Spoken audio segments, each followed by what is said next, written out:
Hello and happy Wednesday, everybody. Here's what's coming up tonight on Now. The state of Maine has pro hockey, pro basketball, pro baseball, and now pro football. We'll have the story. That's exciting. Yeah.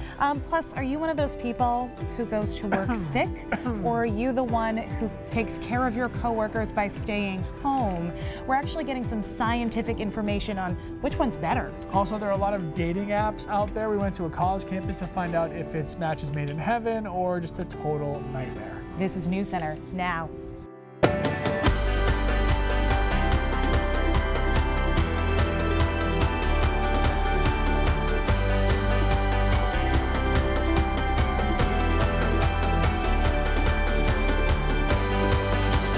Hello everyone, I'm Amanda Hill. And I'm Lee Goldberg. Maine has 3 pro sports teams right now: the Sea Dogs, the Red Claws, and the Mariners.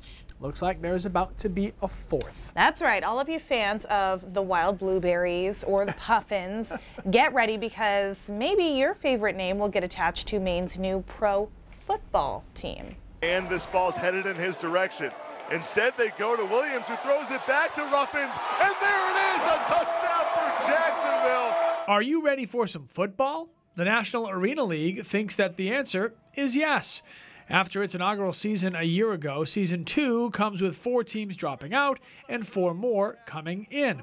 The league's website says the returning teams from Jacksonville, Florida, Lehigh, Pennsylvania, Columbus, Georgia, and Monterrey, Mexico will be joined by teams in New Jersey, Greensboro, North Carolina, Worcester, Massachusetts, and Portland, Maine. It's an intimate game. The fans sit on the dashers. They get footballs thrown to them. They get guys falling in their laps. It's a fast-paced, it's essentially half a field.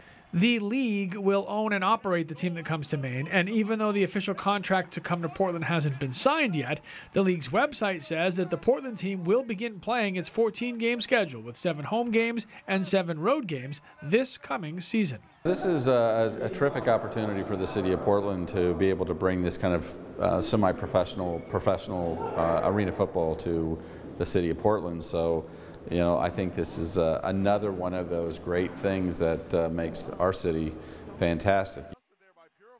The National Arena League is not to be confused with the Arena Football League. That has been around since 1987. The NAL, in its 2nd year coming up, runs from mid-March until late July. Okay, now if there is potential for a new pro sports team in Maine, does that mean a new naming competition is in our future? Only in our newsroom. Our partners at the Portland Press-Herald tweeted out today pointing out that we could breathe new life into the Portland Puffins or the Maine Blueberries. You might remember that the name that Maine Mariners, our new ECHL team, was chosen in a public poll. Our very own meteorologist, Jessica Conley, was a huge fan of the Puffins. The Press-Herald wrote an entire op-ed on the Blueberries. What should be the name of the new arena football team? Comment now on our Facebook live stream, and we'll be sure to pass it along to the people in charge. I didn't love those for hockey. I hate them even more for football. How can you be a football player and you're a Puffin? And be a Blueberry or a Blueberry, Puffin, yeah. I'm sorry. Keith is with us. I also think that Meteorologist Jess as a Twitter name is Jess's greatest accomplishment. Like she could figure out cold fusion, and Meteorologist Jess is still the best Twitter handle of all time. Anyhow. Hey, pretty clear out there right now, but we've got a storm system on the way. It's not far away. You can see it moving into western New York right now. It's a cold front, largely rain, but you can see some of that snow across Canada. This is not a straightforward forecast, as they rarely are, it seems, here in Maine. As it moves in, it's going to develop a secondary low. So by tomorrow morning, we've got snow in the mountains. We've got rain along the coastline. It'll be raining heavily through the afternoon along the coast, even all the way into the foothills. But watch what happens tomorrow night as that secondary low develops. It draws in some colder air. I think we could see some decently intense bands of snow here, basically across the interior. Places like Augusta, I think, could be involved in this, in through Lewiston, and then just to the north of Bangor by Friday morning. The storm moves out by mid-morning on Friday. So we're going to see a couple of spots that I believe will be rain, snow, rain, and then back to snow. Got a snowfall map for you guys in just a few minutes. All right, thanks, Keith. Okay, November is National Native American Heritage Month. It's a time many celebrate culture and history. So News Center's Tennyson Coleman was at the University of Maine today, where some students and community members raised a flag to honor the Penobscot Nation. it really is like a prayer coming true. Dozens gathered at the University of Maine on Wednesday for a campus first. We're having the first flag raising of the Penobscot Nation flag here at the University of Maine. For the first time in UMaine's 152-year history, the Penobscot Nation's flag flies over the institution, which is built on land taken from the Penobscot tribe centuries ago. People who have not been exposed to Native Americans or people from other cultures, you have to help them understand these are cultures important in our society, important in our world to be celebrated. It's a part of UMaine's Native American Heritage Month celebration, and some folks such as Penobscot Nation Tribal Ambassador Molly and Dana say it's a long time coming. As we've seen in this country, monuments, statues, words, mascots, all of these things have implications on how races interact. And I think that any act we can have of unity between groups is a really positive thing. For many students, faculty, and community members, this is a step in the right direction after recent controversy in Maine surrounding Native American heritage, a chance for people of Native descent to change the narrative going forward. So I think we've worked through so much of that, and now we're able to really use our voice and be heard and stand up for ourselves and really honor, the things that make us Indigenous people. The Penobscot Nation flag will fly over UMaine's campus throughout the rest of the month, and school officials say there will be more events to honor Native American heritage over the next few weeks. Reporting in Orono, Tennyson Coleman, News Center. And for a list of those events, be sure to check the story on our website and our mobile app. This Friday, the UMaine Multicultural Center will host a social event involving Native American traditions. All right, you were all talking about it yesterday. Because I think everybody does it. They go to work when they're sick and they're afraid to take off. When are you too sick to go to work? When do you put your health above your paycheck? Chris Costa's diagnosis when we come back. And a 14-year-old hunter is getting a lot of heat online for this shot. We'll explain when we come back. A teenage hunter has become the center of an online debate. Yeah, Abby Wilson is from Missouri. This weekend, she took a shot at what she thought was a white-tailed deer, but when her dad inspected the animal, he saw that it was actually an elk. Now, elk are protected in Missouri, and hunting them is against the law. They are rare, which is why her father believes Abby didn't even consider that it could actually be an elk. The Conservation Department is deciding how to punish the 14-year-old for her mistake. She could be fined or just receive a warning. All right, we posted this story to our Facebook page, and you guys were pretty split on the issue. Jonathan says, you don't shoot at something you can't identify. Period. Someone taught her incorrectly. Rosemarie says she's young and had no reason to believe there were elk in the area. She made an honest mistake, and many hunters would have thought it was a deer too. Maureen says she's glad that the girl and her father did the right thing and actually reported it. But Brian says true hunters know what they are shooting at. The girl is young and has a lot to learn. Tomorrow, News Center is holding our second Honor Flight Maine telethon. Yeah, the entire News Center team will be manning the phones tomorrow, hopefully raising enough money to send one full plane to Washington, D.C. Many service members haven't ever seen the memorials that were built in their honor, and we want to change that with your help. We'll start taking donations during the morning report. We'll go on right through 2:07. For more information, check out our website or our mobile app. You and I will be there through the noon, Yep. so call us. Answering the phones. If you call when Amanda and I are working, ask for me. Okay. Is it happily ever after or the beginning of a horror movie? Hey, this guy looks nothing like the pictures. He's so unattractive. College students dish on their best and worst dating app experiences when we come back. And you might need to dig out that shovel. Keith's going to have the snowfall map coming up in his forecast. I can't go out. I'm sick.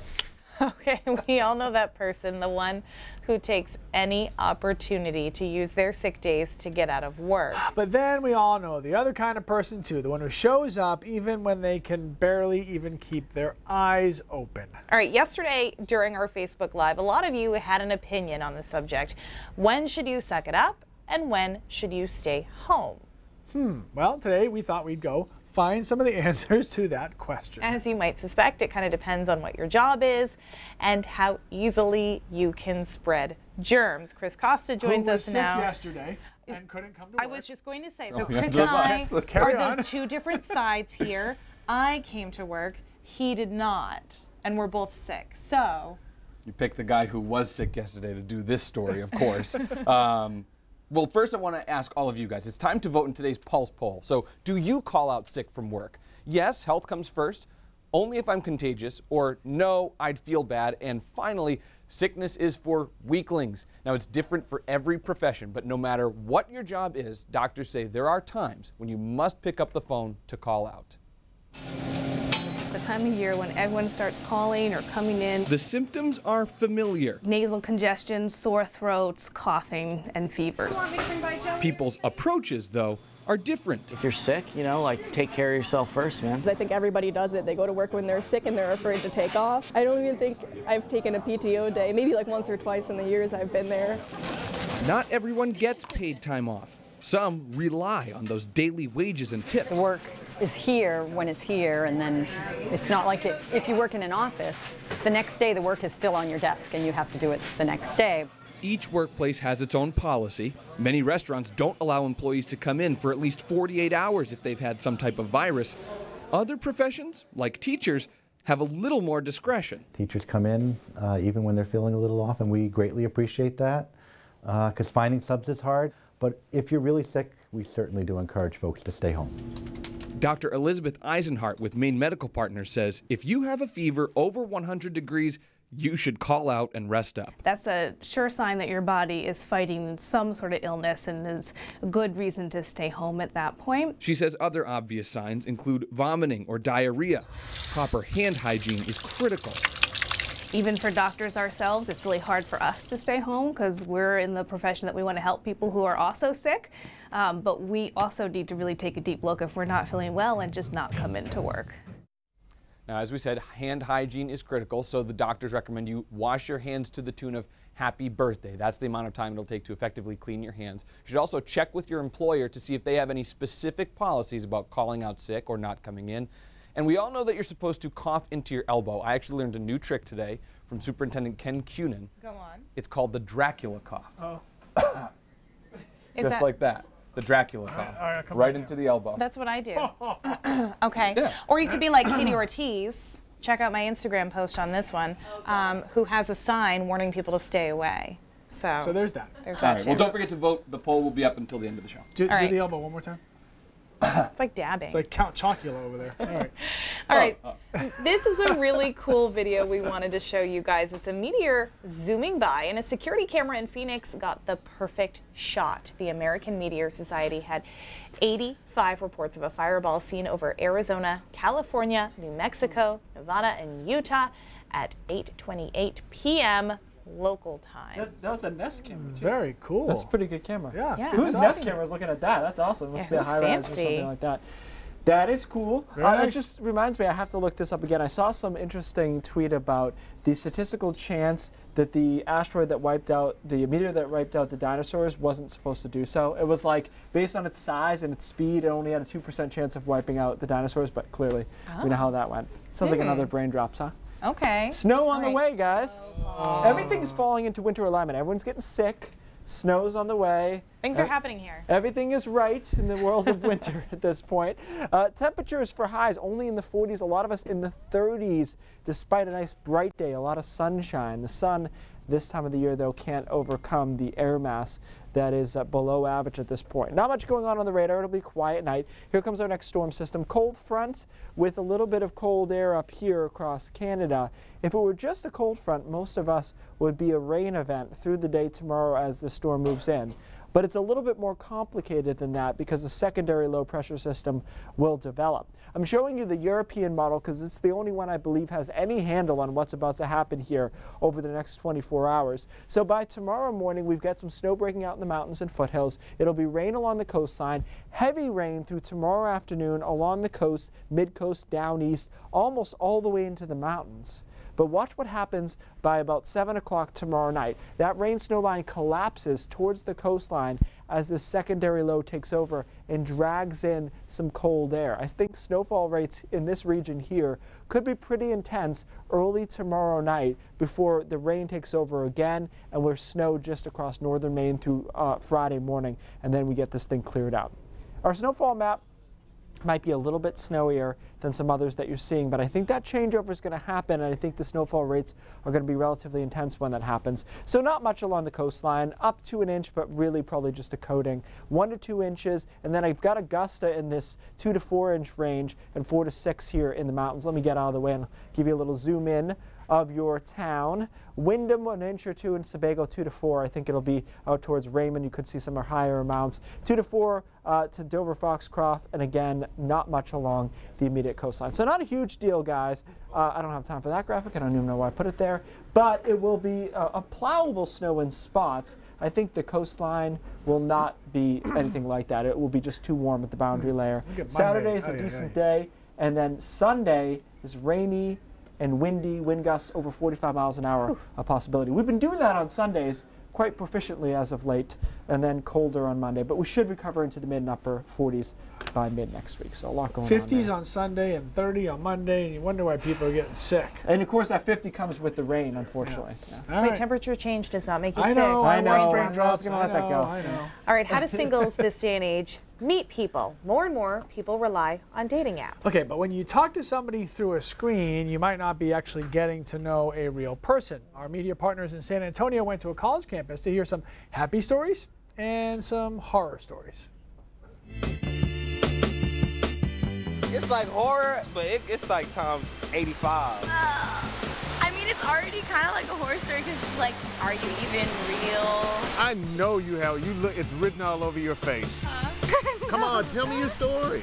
It was horror. Horror? What happened? It was just bad. He just ended up being creepy. He ended up being creepy? Like, how creepy was he? Like this person, like I met him on this dating app and he like lived like cities away and he ended up knowing like a bunch of people that I knew already. So it was kind of like, kind of creepy but kind of cool at the same time. So happy.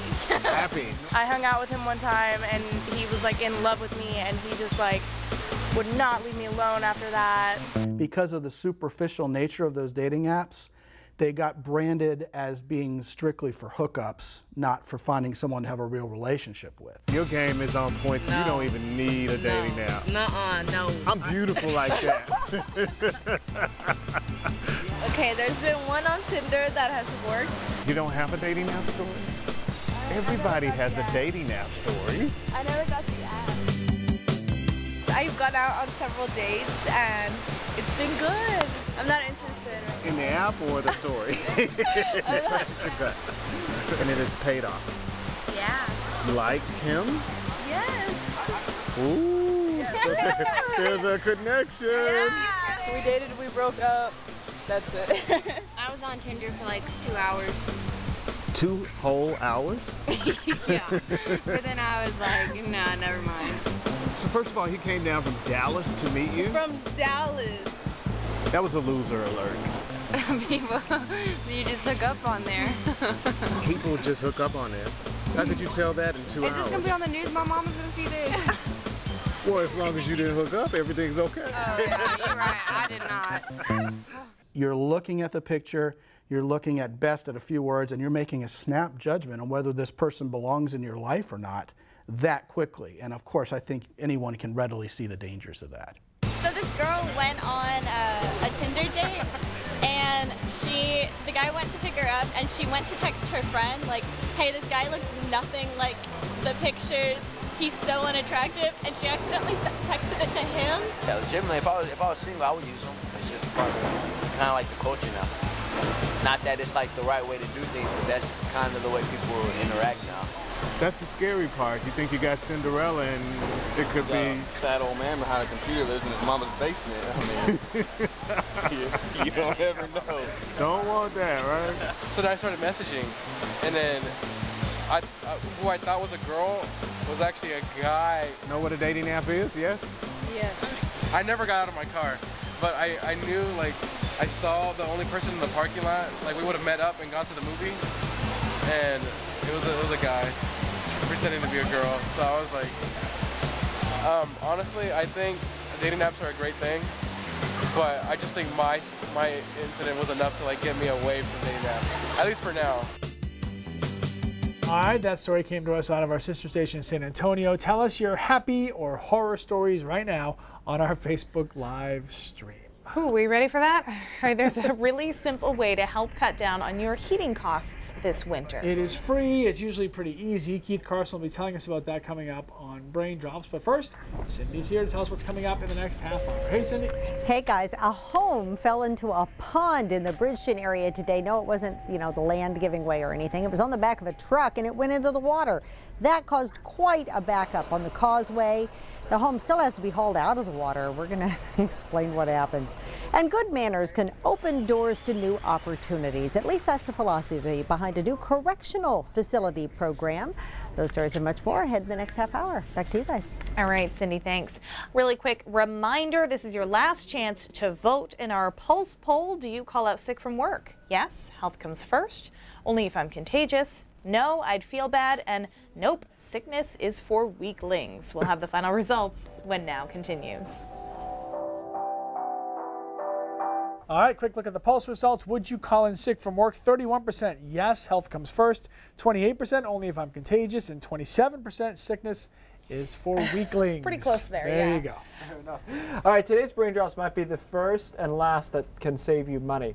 It's kind of an interesting concept. It's this time of the year where you have screens and you probably don't need them anymore, right? The time of opening the windows, for the most part, is over. Well, did you know if you remove your screens, it can actually save you money in heating? And the reason for this is that you get what we call solar gain. They call that in the heating industry solar gain, when you get the sun, especially on southern facing windows, to come in and heat inside your house. So even in the middle of the winter, guys, you're getting quite a bit of heat that is coming up and is building during the middle of the day. The problem when you have a screen on, if we can go to this shot over here, is look how much of this screen is covering the amount of light that can come in. So you're looking at, as a percentage here, 20 or 30% reduction in the amount of light that can go through that window. So it stands to reason if you're doing that, you're reducing your solar gain, which reduces the amount of heat that can come in. They actually did an experiment in Maine with this. They took dark soapstone, one in the shade, one in direct sunlight, one next to the screen in direct sunlight. They measured the temperature, and they found the one with the screen versus the one with the shade was over a 10-degree difference, which means it's about a 10 or 15% reduction in incoming heat, which costs you money in heating. So take the screens off. There's some gain to be had there. Really good to know. Okay, News Center at 5:30 starts right now.